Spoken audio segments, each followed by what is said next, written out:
I'll drop that motherfucker.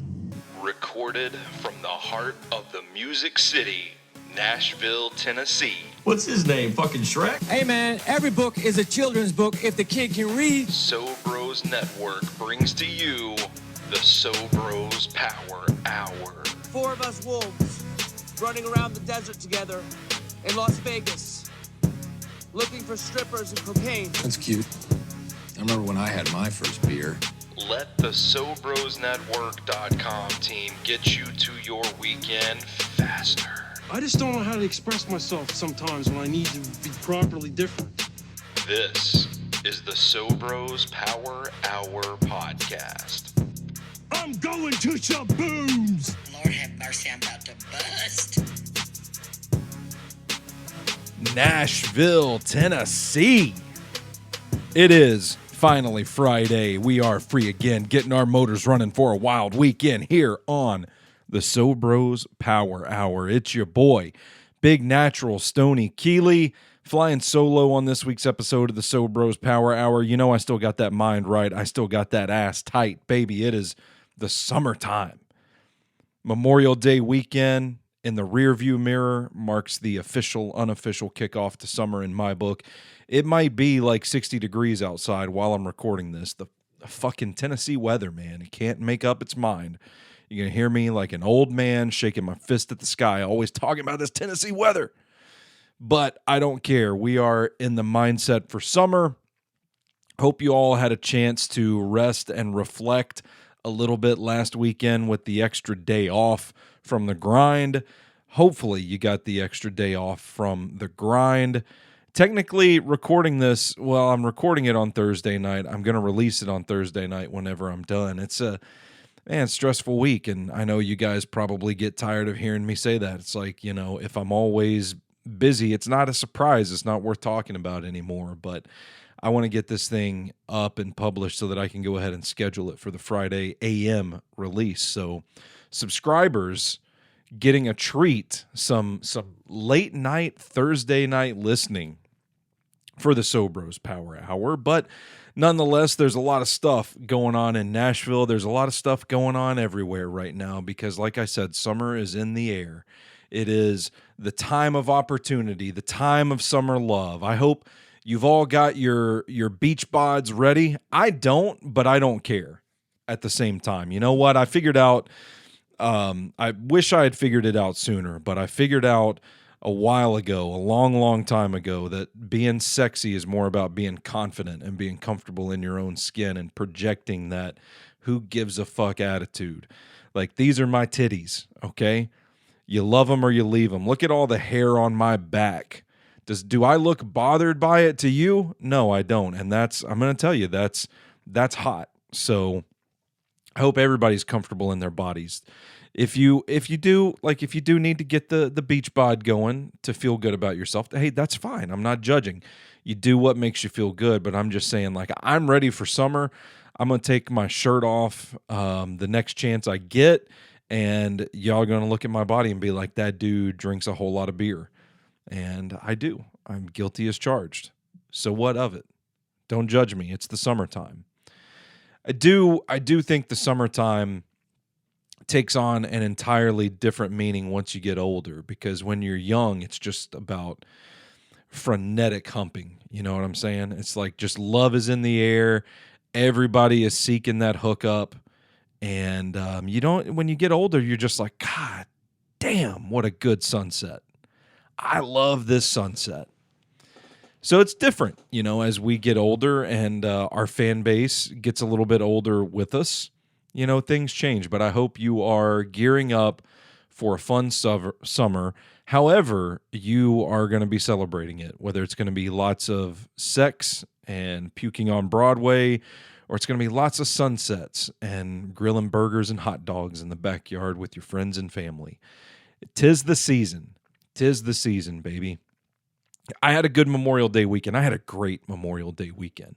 It was one of those, like, fill your life cup up kind of weekends. You know, our resident film critic, Brandon Vick, called us up and said, hey, we're going up to Cincinnati for the weekend. We want to take the little one to the zoo, 15 months old.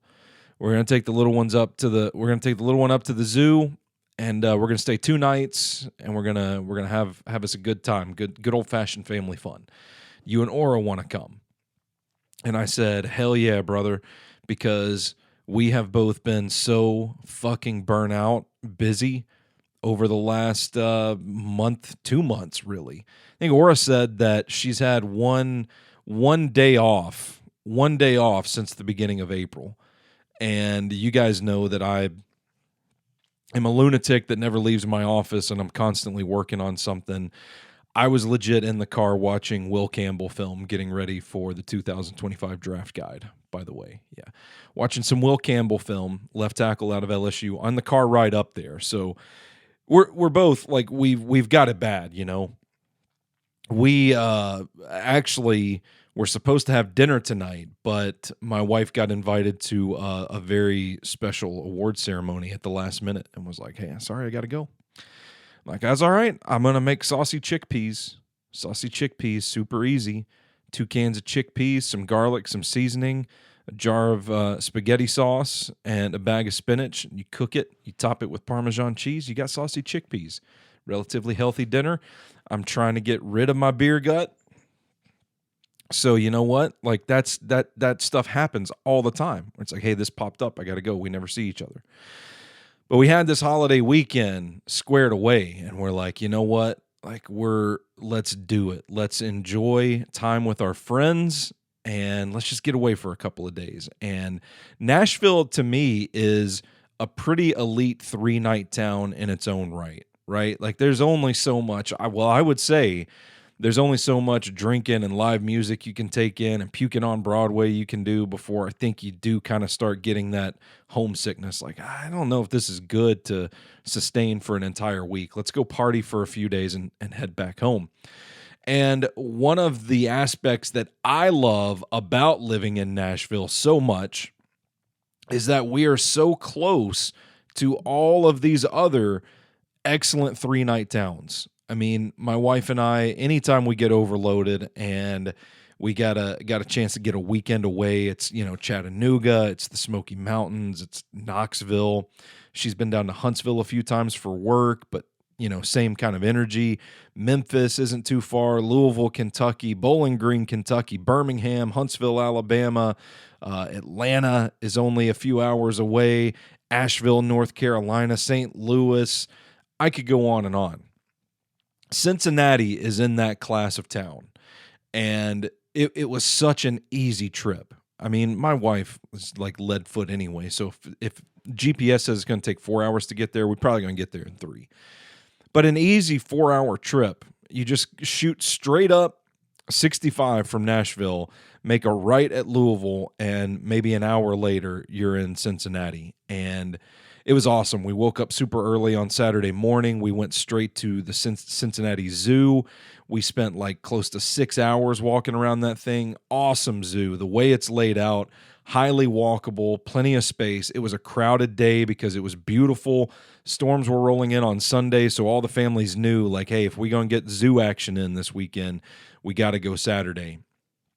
Even in the spots that looked like it was going to bottleneck, where there were lines, you had to wait to get up to the exhibit. The hippos come to mind right away. Even then, it was a pretty smooth process. I backed out of that one. I was like, oh, this is too people-y for me. Getting a little claustrophobic. Y'all go enjoy it, and I'm going to sit over here on the bench. And I did that, and it was still like just such an awesome experience. The way the zoo was laid out, it really, you didn't catch people crowding up, and it was easily walkable. They had great animals. The fennec foxes were so cute, just being so playful out there, just teasing people like, hey, you want to come play with us? Oh, wait, you can't because there's a big pane of glass in between us, that sort of thing. But to see like the face of a 15-month-old just light up, seeing all the animals and the giraffes and the elephants and everything was really cool. I'm really glad that we got to share that experience with Brandon and his wife and his son and his sister-in-law as well. great trip to the zoo. We go back. We're staying a little ways out of town, Erlanger, Kentucky, right in around Florence, where there's a lot of shopping, a lot of restaurants. Really cool spot. Like, we were 5 minutes away, if that, from everything we needed, and it was comfortable. There was room to breathe. We were out of downtown, but kind of like Nashville, you don't have to go too far to get out of downtown to have a little bit of space, but you're still accessible to all of the downtown activities. It was just really awesome foresight from Brandon, who planned the trip and had us staying out there. We ate at a spot called Ford's Garage that we thought, oh, we're going to eat somewhere we never get to eat before. We're going to try something local. And then we realized there's fucking a million Ford's Garages down in Florida, and it's like a chain from Virginia up around the Midwest to Michigan kind of deal. So it's just like, oh, well, these just aren't in Tennessee, but they're, it's a chain still. But it was new to us, and I had a brisket burnt ends patty melt that was just to die for. Great smoky, rich, hearty brisket flavor, the creamy, cheesy texture to it, the tang of a good barbecue sauce. Man, it was good. They had High Lie IPA from Cigar City Brewing down in Tampa. They had it on draft. That was good stuff. Just my speed. Great night. We settled down with some time by the pool, and then the next morning we were up and at 'em, headed downtown to kind of see what the local downtown scene was kind of like. It had been 20 years since I'd been to Cincinnati, and even 20 years ago, I just went for Kings Island, so we just kind of passed through Cincinnati, didn't spend a whole lot of time down there. So we kind of wanted to see it, and we know the Over the Rhine neighborhood is a popular tourist destination, so we popped in, moseyed around Findlay Market for a little bit, an awesome tea shop in there. My wife and I, we like to kind of try and buy some art from a local artist for every city that we go visit. There was an awesome artist there. I wish I had remembered her name to pull up. I went and followed her on Instagram too, but shit, now I'm drawing a blank. Bought some local art. There's a bakery that had a line wrapped around the building, which is a key indicator that you're going to get something good. And I think Brandon's wife and sister-in-law bought a couple of loaves, and one of them had olives baked into it, and it was just, oh my God, to die for. Good stuff. Cute tea shop. I wanted to get some tea, but it's kind of like one of those things. I just had coffee. I was kind of thirsty for some like actual cold liquid, and I knew by the time we'd walked around all day, the last thing I would want was hot tea as a refresher. So I kind of backed out of that and never went back. I'm kind of kicking myself for it, but we strolled a few blocks down to Washington Park. Watch the little ones splash around in their splash park. They've got a fucking bar in the park, which is something like I am imploring Nashville. Like, let's start putting bars in parks. That's awesome. What an awesome trend. I wanted a local beer, something that I hadn't had before. They had 50 West, the Doom Pedal White Ale cans. Got one of those. It was awesome. Great beer. Great afternoon. We kind of went back to our side of town, got out of downtown right before a heavy torrential downpour hit the area. We hit out in the pub, it's called the Pub. It's like the one in the Gulch. Like, I didn't realize that was a chain either. That was something I thought Nashville had that like nobody else had. But we dip into the pub, nice lunch, kind of hang around our spot, our hotel, that like a little ways out of town for a little bit, let the whole thing blow over. We did some shopping at a bookstore, got a new George R.R. Martin book that I hadn't heard of before, got a Carl Hyacin book I don't have in the collection. Just a great, easy day, man. I'm telling you, like, you talk about easy like Sunday morning, man. That whole fucking day was easy like Sunday morning. And then Brandon and I, shout out to our friend R-Hog, who tipped me off to a place called Jungle Gyms International Market. He showed me the TikTok, and I don't know how to describe this place. Brandon said it looked like a redneck Buc-ee's, which Buc-ee's is already pretty redneck. So I'm like, what's going on in Brandon's fucking brain to say that this place is like a redneck Buc-ee's? But you walk in the door, it is this massive international market. It's a grocery store, literally a grocery store that sells all kinds of weird, like gator meat, kangaroo meat, bison, like all kinds of exotic meat. And there's just like animatronics throughout the store. There are characters suspended from the ceiling like Tom and Jerry. There's a whole display of B-movie. There's a massive wall of Funko Pops out of nowhere. There's a theater in there where you can sit and watch the Jungle Jim story. He has all these like international treats. My wife and I went down the like the British aisle and got a bunch of shit from Cadbury, some shortbread cookies, all kinds of crazy stuff, man. It is a wild place, and it's really hard to describe, especially on a podcast where I'm trying not to go an entire hour by myself. But look into it. Just go on TikTok and look for Jungle Gyms. I've got a reel up on the Sobros Network Instagram account. Excuse me as I fight back this burp. But that's only scratching the surface of this thing. Like, this place it's incredible and well worth the drive from our side of town, 30 minutes northeast of downtown Cincinnati, to get to it. Because I'll tell you, the one thing my wife and I didn't count on, again, we hadn't been to Cincinnati before, really. I mean, 20 years for me, I don't remember a fucking thing about it.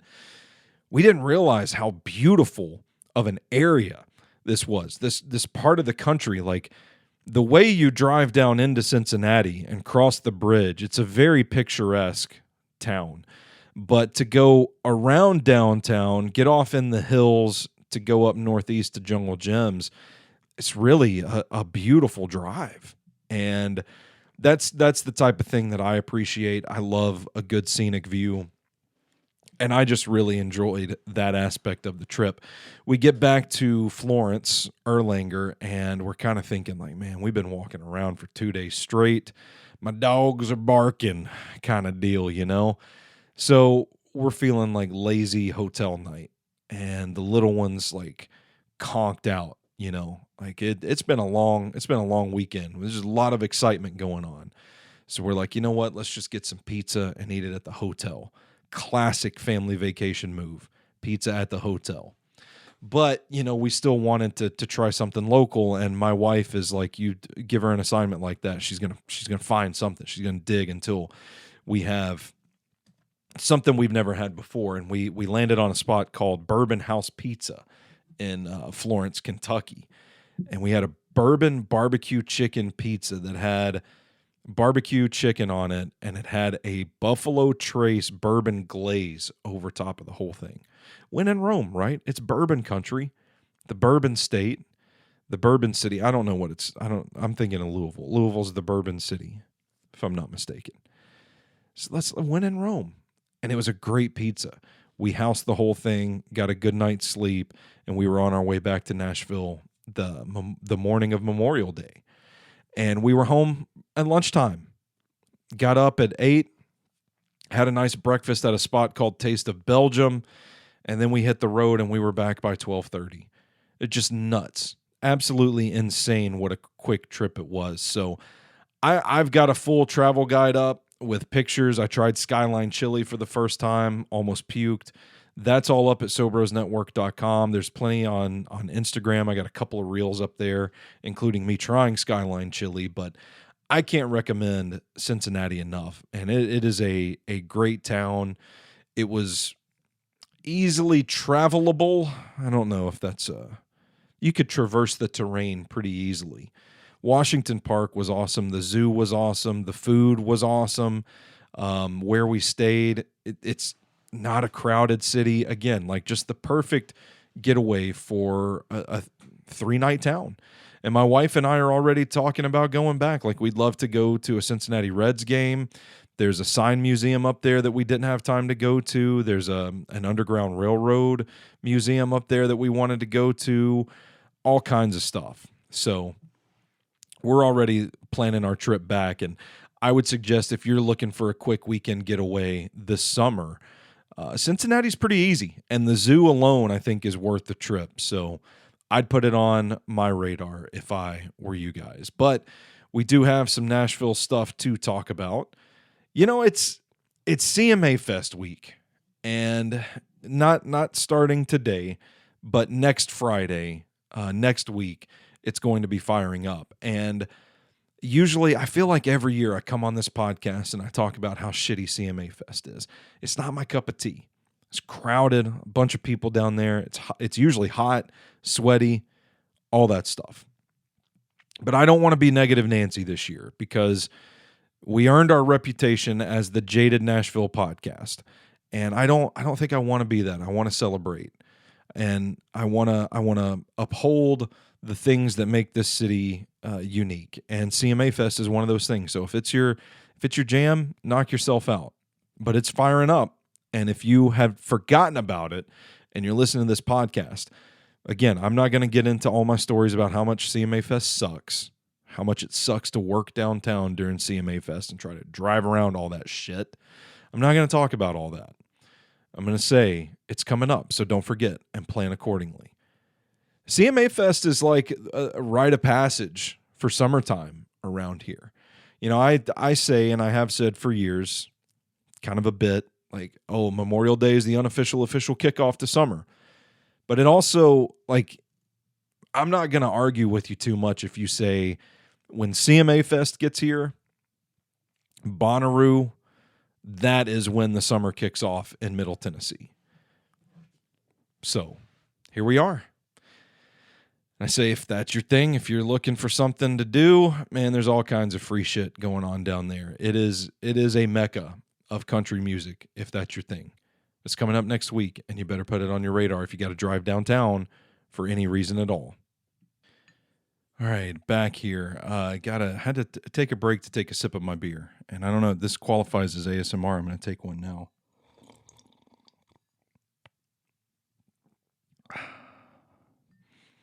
You would just want to play that on loop. Might help you sleep tonight. I don't know.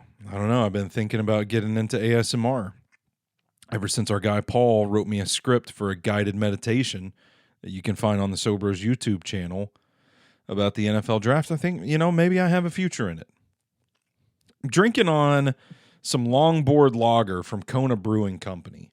And Big Wave Golden Ale should have been the move. All right. Big Wave Golden Ale is a classic summertime beer for me. And I'm a big IPA drinker, but man, if you start pounding IPAs in the summertime, it gets pretty heavy pretty quickly. And, I like something a little lighter this time of year, a little more refreshing. And I got the longboard lager because I hadn't had it in a while. I haven't had a bad beer from Kona Brewing just yet. They used to have some sort of coconut ale that I can't find anymore that was like perfect summer beer. Anyway, I digress. Got me thinking about summer beer season. I'm a Modelo guy. For me, it's the perfect, like, refreshing beer, but it still has a rich, full-bodied flavor to it. I like Sam Adams, just plain old Boston lager. It doesn't have to be the Oktoberfest, the winter lager, the summer ale, the cold snap, or all these other flavors that they do, the cherry wheat.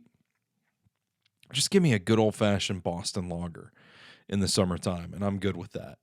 I was really big into Bud Light Lime at once, and the last time I tried it, I was like, this is like the Kool-Aid of beer. I don't know how to explain it, but it's like Bud Light Lime tastes like you poured a packet of lime Kool-Aid into a pitcher of beer. So, I mean, it stands to reason that it's a good summer beer. But if I'm looking for something to crush, man, I go to Modelo. And I think, the next time I'm going to drink this sixer of the Kona Longboard Lager, and the next time I go beer shopping, I think it's time. I'm going to get me a case of Modelo. I'm going to put it in the fridge, and it'll keep me stocked all summer long. So if you come to my house to do some summer beers, I hope you're ready for Modelo or Sam Adams. That's the go-to. I might have, if I'm having like one beer, and it's not like after I've just done some yard work or something, I'm all sweaty, I might get into some of the tropical IPAs. Who am I kidding? I'm still going to go to restaurants and drink IPAs, and I barely leave the house. So, like, I don't know how hot it is outside. It's 68 degrees in my house. But I just thought it would be a fun topic of discussion. The Mount Rushmore of summer beers. Modelo, Big Wave Golden Ale, Sam Adams Boston Lager, and I'm not really going to put Bud Light Lime. Can I put White Claw? Does that count? I know it's not technically beer, but summer beverages, I put White Claw in there. That's probably my Mount Rushmore. I love a good White Claw. Love a good seltzer in the summertime. Speaking of the summertime, it's the big theme of this week's episode, obviously, the summer kickoff. And I wanted to share my favorite traditions. My favorite tradition for the summertime. My wife and I always go out to Arrington Vineyards, and we spend the afternoon with each other. We take books. I take a cigar. We get cheese, and we just pound like 3 or 4 bottles of wine up on the hill. And then we watch the sunset, and we come home. And really, it's more like I'm pounding 3.5 bottles of wine, and then my wife might have a few glasses so that she can get us home safely. A terrible, terrible husband to go to the vineyard, to go to the winery, and I'm the one that gets smashed when I'm not even the one that really appreciates the wine the way that my wife does. So I'm feeling like a major asshole as I say this out loud, but Arrington Vineyards, still this time of year, before it has gotten way too hot, and I would say you've probably got a couple weeks left before it's going to be miserable out there. You go out there, it's the perfect way. It's one of my favorite spots to watch the sunset in Tennessee, and all of Tennessee. So it's like they're just behind like Point Park in Chattanooga, Clingman's Dome in the Smoky Mountains, and then you got Arrington Vineyards up there on the hill. You got to climb a little ways up there. You're going to be breathing heavy by the time you get up there, but it's worth it. Our favorite summer activity to get out there before it gets too hot. Now, we didn't do it this year because my wife is maybe one of the biggest babies I've ever seen when it comes to these cicadas. All right, we were at Luago for our anniversary dinner a couple of weeks ago, or a week and a half ago, and she saw a cicada like way behind me, and she just stopped eating and was just constantly watching the cicada to see what it did. And I had one land on me, and I just didn't care. I was like, you know what? Like, fuck it. It's if he's just going to sit tight on my shirt and not fly around and buzz around all these blue hairs, all these old ladies that are freaking out, and my wife who is freaking out, then I'm cool with it. Like, whatever. I don't care. They don't bother me. But I knew when I brought up the idea, I'm like, hey, babe, like we haven't made our annual early summer trip to Arrington Vineyards. She's like, I'm not fucking going outside and sitting in the woods with all these things. But they haven't been that bad this week. I don't know if you guys have noticed that. It's cooled off a little, so I don't know if they're like burrowing back underground or what, but they haven't been buzzing around our house. So I don't know. Maybe we can still squeeze it in. But that is my recommendation. Again, you get a weekend to get away, go check out Cincinnati. You got an afternoon in Nashville, head out to Arrington Vineyards. That's your Sobros Summer Guide 2024. Put it in the newsletter, baby. I will say, I'm deeply saddened that Grand Ole Golf has closed out by, it used to be out by Opry Mills and all that. It was like the last real mini golf course around town, and it was my favorite activity every summer. Just the easiest thing, like go play some mini golf. Just get outside, preferably, around the sunset. You got a golden hour 18 rounds on the mini golf course. You get some shaved ice, some ice cream. Man, that's a quintessential summer evening for me. And what I love about the Music Valley area is that it still feels like old Nashville. It still feels like one of the few spots in town that the gentrification hasn't gotten to yet. There's not a lot of trendy stuff over there. Like you can still go there. And to me, it feels like going there as a kid in the 90s, the early 2000s again. And that's why I've always loved it. So I don't know what I'm going to, the Two Rivers Disc Golf Course, maybe I can replace it with that just to kind of get out there. But it's crazy, man. I hope somebody buys that property and reopens the mini golf course. Don't know that that's going to happen at all. I have no inclination whatsoever, and I'm probably the only one in this whole fucking city that is like shed a tear over the closing of Grand Ole Golf. But Man, what I wouldn't give to go out there right now and just knock around a ball for 18 holes and listen to the bugs and the frogs and the lightning bugs flashing around me. That's summertime in Tennessee, baby. That is summertime in Tennessee. Do have some Nashville stories to get to this week. Nashville Comic-Con is tomorrow. Well, I shouldn't say that because this is technically going to be released Thursday night, June 1st and 2nd. That is Saturday and Sunday. I haven't been to it yet, to be honest. I have heard from people that have gone that it's not really that great of a Comic-Con, but I tell people all the time, make up your own mind, form your own opinions. It's all we got. All right. You like Comic-Cons? This is our effort. Okay. So go check that out this weekend. I'm stoked about what's going on out at the Belcourt. Hang on, I'm going to read this directly from the Belcourt's email. All right, we're kicking off our 1999 series tomorrow night. Oh, that's actually tonight, Friday, May 31st, with an introduction from Mayor Freddie O'Connell. They got Freddie. They pulled out the big guns to come out there. He's going to talk before the 7:30 p.m. screening of Magnolia in 35 millimeter. But all throughout the month of June, the Belcourt is going to be playing movies from 1999, an interesting year in film.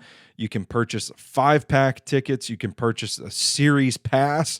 The series pass is $200. It's $150 if you're a Belcourt member. The 5-pack is only $45, $35 if you're a member. Awesome stuff. Movies like Magnolia we talked about, The Matrix, The Talented Mr. Ripley, The Iron Giant. My God, I love The Iron Giant. The Sixth Sense, Girl Interrupted, Rushmore, Office Space, Toy Story 2, Election, Fight Club, 10 Things I Hate About You. I think I might see if I can convince my wife to go out for that one. I haven't seen 10 Things I Hate About You since I was a kid, since it came out. The Blair Witch Project, Man on the Moon, which I still haven't seen. I'd like to go check that one out myself. Actually, hold up. I'm doing some real-time stuff here. No, it's not playing on the same day as 10 Things I Hate About You. I was thinking that'd be a good double feature. Friday, June 28th and Sunday, June 30th, the series wraps up with Stanley Kubrick's Eyes Wide Shut. I think it's a phenomenal film. One of the best movies I've seen in the last couple of years for the first time. Loved Eyes Wide Shut.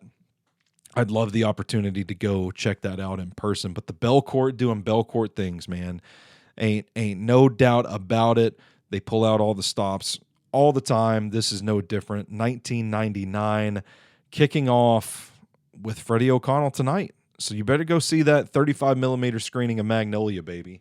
I haven't seen Magnolia, but from everything that I've heard, it's pretty good. It's a pretty good movie. The Belcourt Theater. Best place to watch a movie in Nashville. I'll just say it. Good popcorn, Jackalope Bear Walker on draft. Man, haven't been to the Belcourt since we saw the Holdovers, but we saw the Holdovers in 35 millimeter, and that was an experience in its own right.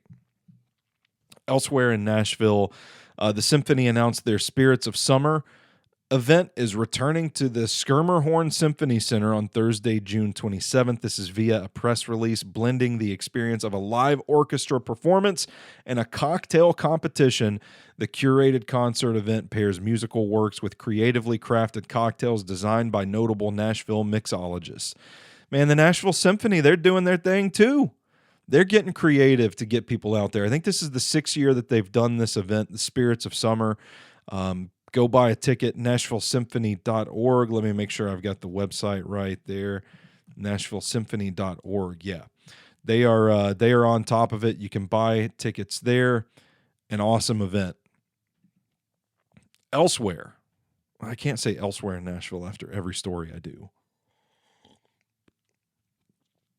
There's another sip of beer. Oh no, man! I've been using my Sobros coasters ever since I got them. These things hold up well, so if you're looking for some coasters for your brand, Sticker Mule. And the middle of the O just popped off. The paper just came right off. Damn it, I'm going to have to order some more. I'm going to sell some of these things, man. I've heard from the other Sobros that I gave these things to that they held up pretty well. They still got them. So damn, to have this thing sitting on my office, my work desk for the better part of the last 2 years, that's a pretty good quality product. Okay, I promise there's shit to talk about. June 6th, the Nashville Scene presents Movies in the Park at Elmington Park. They are showing the Super Mario Brothers movie.